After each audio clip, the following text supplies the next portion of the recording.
Chào mừng tất cả các bạn đang đến với kênh YouTube mới của chúng tôi 1312. Chúng tôi đang có mặt tại Đại Nội Huế, một trong những di tích thuộc quần thể di tích Cố đô Huế, nơi lưu giữ rất nhiều dấu ấn đặc sắc của triều đình nhà Nguyễn hàng trăm năm trước. Và hơn thế nữa, nơi đây có một ấn tượng đặc biệt để chúng tôi bắt đầu hành trình của mình. Bởi vì kinh thành Huế nằm trên thế rồng trầu hổ phục, tương ứng với tuổi của chúng tôi. Tôi là Tuấn, đây là Khôi, còn đây là Long.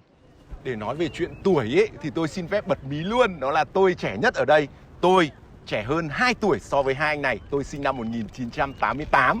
Còn về chuyện rồng trầu hổ phục ấy thì tại sao? Bởi vì kinh thành Huế được xây dựng trên một thế đất phong thủy vô cùng hoàn hảo. Đó là phía trước có núi Ngự Bình, hai bên có hai cái cồn, đó là cồn Hến và cồn Dã Viên. Còn ở khu vực chúng tôi đang đứng đây đã là ở trong phạm vi của kinh thành Huế rồi. Kinh thành Huế với tường bao chu vi tới 10 km ở xung quanh. Tiếp theo là khu vực Hoàng Thành, nơi chúng tôi đang đứng là trước cổng ngọ môn của Hoàng Thành. Và phía trong nữa là Tử Cấm Thành. Mời các bạn cùng chúng tôi đi tìm hiểu từng khu vực nào. Ta cùng đi nhá. Phía sau lưng tôi là cổng Ngọ Môn. Ngọ Môn còn có nghĩa nữa là cổng Tí Ngọ, nằm về phía nam của Hoàng thành Huế. Nơi đây là cổng chính lớn nhất của Hoàng thành và chỉ dành riêng cho vua đi lại hoặc khi đón các sứ thần. Ở phía ngoài, nơi mà chúng tôi đứng thì chúng ta sẽ không cần mua vé, có thể thoải mái chụp ảnh cổng Ngọ Môn hay là cột cờ. Nhưng chúng tôi muốn vào trong thì chắc chắn là sẽ phải mua vé. Thêm một điểm nữa là vì chỉ có ba chúng tôi thì chúng tôi sẽ thay phiên nhau để quay phim. Thỉnh thoảng nếu các bạn thấy một anh biến mất thì chứng tỏ là anh đấy đang ở vị trí quay phim. Giá vé 150.000 dành cho khách Việt Nam. Cổng Ngọ Môn này anh Khôi biết tại sao quay về hướng Nam không? Tại sao lại quay về hướng Nam? Hướng Nam theo các dịch giả dịch ra là hướng minh nhi trị, Là hướng mà để vua trị vì đất nước đấy đúng không? Tức là tốt cho vua đấy đúng càn không? hướng tốn.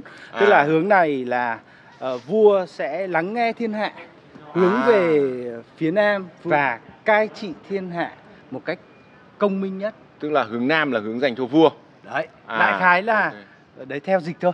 Thôi bây giờ tóm lại như thế này nhá, bắt đầu từ đây nhá. Ông đi đâu thì ông đi, bọn ông muốn đi hướng nào đi, tôi nhất định chỉ đi hướng Nam thôi. Nhá. Đấy, không đi hướng nào khác đâu. Rồi, thế trả lại 150.000 đi. Trả lại 150. Thế thôi lại đi vậy, lại đi. Số 1 là Ngọ Môn. Tiếp theo chúng tôi đang đứng ở trước mặt Điện Thái Hòa. Số 3 là Điện Cần Chánh. 4 là Càn Thành, Cung Khôn Thái, Lầu Kiến Trung. Đấy là điểm cuối cùng. Anh Long hình như có vẻ thuộc địa lý đúng không? Tôi đã từng đến đây trước đây và bây giờ cảm xúc nó vẫn y nguyên. Điện Thái Hòa là cung điện nằm trong khu vực Đại Nội của kinh thành Huế, nơi diễn ra việc đăng quang cho 13 đời vua triều Nguyễn, từ vua Gia Long đến vua Bảo Đại. Trong chế độ phong kiến thì nơi đây là trung tâm của đất nước. Điện Thái Hòa là công trình quan trọng nhất trong khu vực Hoàng thành Huế, nơi các vị vua Nguyễn ngự trên ngai vàng cai trị đất nước trong hơn 100 năm. Ở đầu cầu Trung Đạo có gắn một biển đề Trung Hòa vị dục.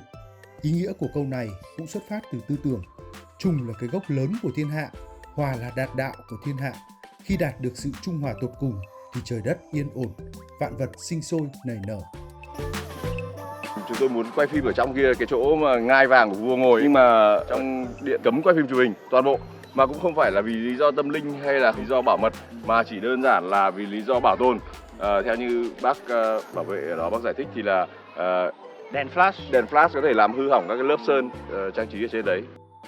Kinh thành Huế là một phần trong di tích Cố đô Huế, là nơi đóng đô của triều đại nhà Nguyễn trong suốt 143 năm, từ năm 1802 đến khi thoái vị vào năm 1945, và được vua Gia Long khảo sát từ năm 1803, bắt đầu xây dựng từ năm 1805 đến khi hoàn thành dưới thời vua Minh Mạng vào năm 1832. Chúng tôi đang có mặt tại Tử Cấm Thành, được xây dựng đằng sau lưng Điện Thái Hòa, là nơi sinh hoạt của vua và các quan triều Nguyễn. Nơi đây có khoảng 50 công trình lớn nhỏ và được vua Gia Long bắt đầu xây dựng, đặt tên là Cung Thành vào năm 1804, vua Gia Long đời thứ 3. Và sau này vua Minh Mạng đời thứ 3 năm 1822 đổi tên là Tử Cấm Thành. Tử có nghĩa là nơi ở của vua, Cấm Thành có nghĩa là người dân ngoài bình thường không vào được. Tử Cấm Thành thì có 7 cửa và có rất là nhiều cung, nhưng mà trong đó thì có một cái cung cá nhân tôi thích nhất, đó là cung Khôn Thái. Bởi vì sao? Bởi vì đơn giản là ở cung Khôn Thái là nơi mà các bạn có thể tìm thấy rất nhiều các loại cung khác, đó là cung tần, cung nữ, cung phi. Điện Cần Chánh là nơi vua tổ chức lễ thiết triều vào các ngày mùng 5, 10, 20 và 25 âm lịch hàng tháng. Ngôi điện này đã bị phá hủy, tuy nhiên Trung tâm Bảo tồn Cố đô Huế đang triển khai thực hiện dự án phục nguyên Điện Cần Chánh. Điện Càn Thành là trung tâm của Tử Cấm Thành, nằm sau Điện Cần Chánh, phía trước cung Khôn Thái. Bên phải Điện Càn Thành là một vườn ngự uyển, trong đó có Điện Minh Thuận, Hồ Quang Văn, các tứ phương vô sự, lầu Nhật Thành. Ngày xưa nếu mà làm hoạn quan ấy, thì sẽ là người mà quản lý tất cả cung điện mỹ nữ. Ông biết không? Đúng rồi. Mà ông biết tại sao lại là hoạn quan không? Các quan mà ở lại trong nội cung thì đều phải hoạn hết. Vì là sợ là lén phén. Chưa sao nữa. Nói chung là ở gần cung tần mỹ nữ, ở gần hoàng hậu, vợ vua là hoạn hết nhé. Ông có muốn vào cung làm không? Tôi bắt đầu thấy hơi lo lo.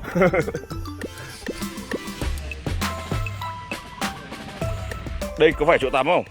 Ông Khôi ông cứ bảo thế nhưng mà mình không biết là hồ gì. Tôi thì nghĩ là chỗ này này, mình đang đứng ở đây là nơi mà chắc là vua sẽ ngồi để xem ví dụ show ở dưới nước hay gì đó. Sâu ở dưới nước à? Chỗ này nó là coi như là công viên nước, đây nó là pool party. Chỗ này nó là pool party.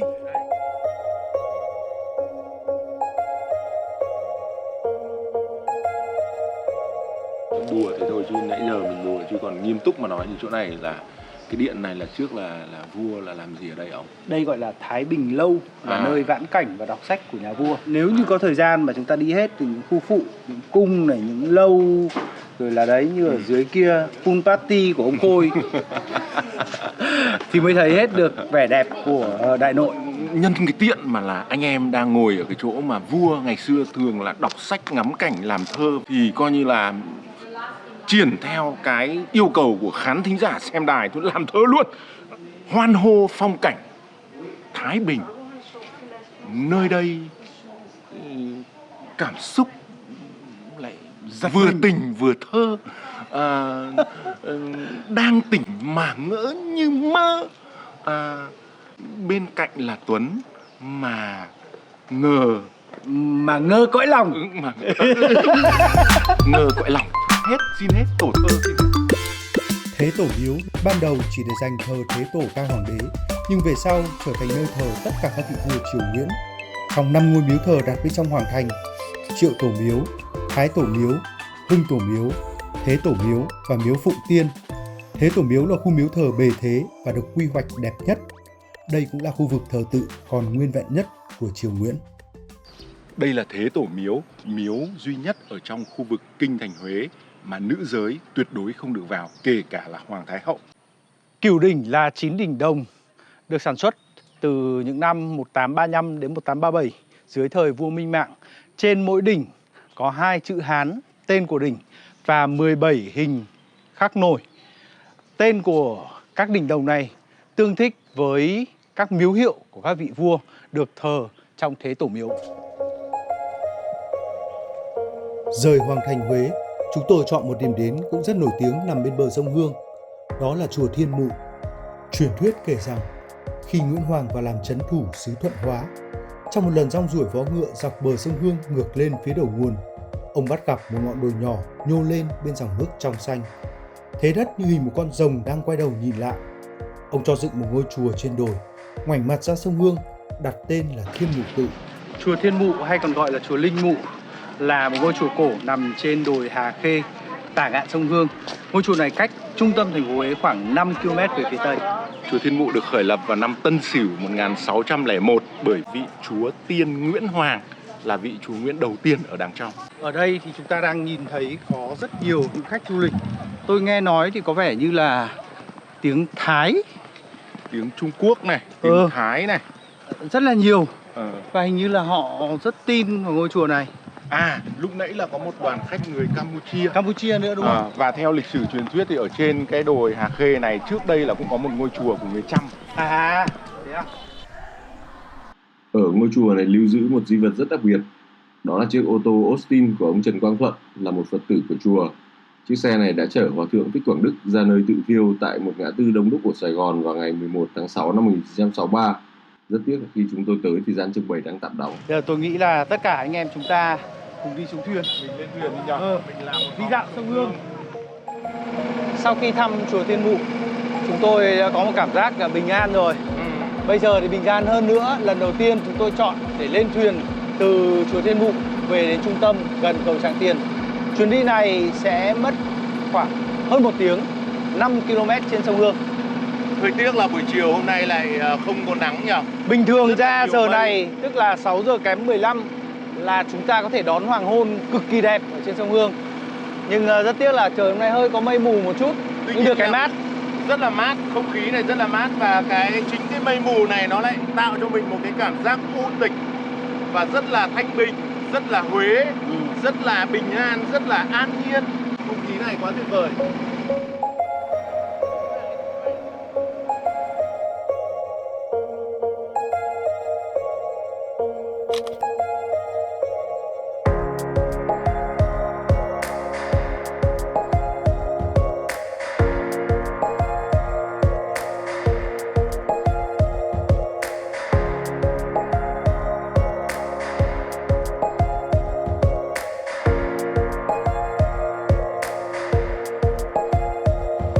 Chung ngày hôm nay này là quá thành công nhỉ? Quá thành công. Quá đẹp. Thời tiết thì không ủng hộ, nhưng cảm xúc thì rất nhiều.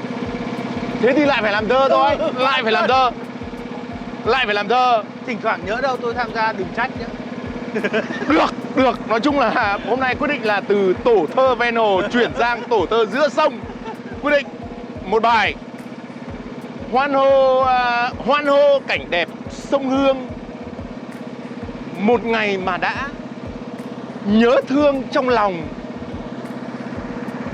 bao nhiêu xúc cảm mênh mông, ngồi đây bỗng thấy cái rơm ở nhà. Cảm xúc quá không?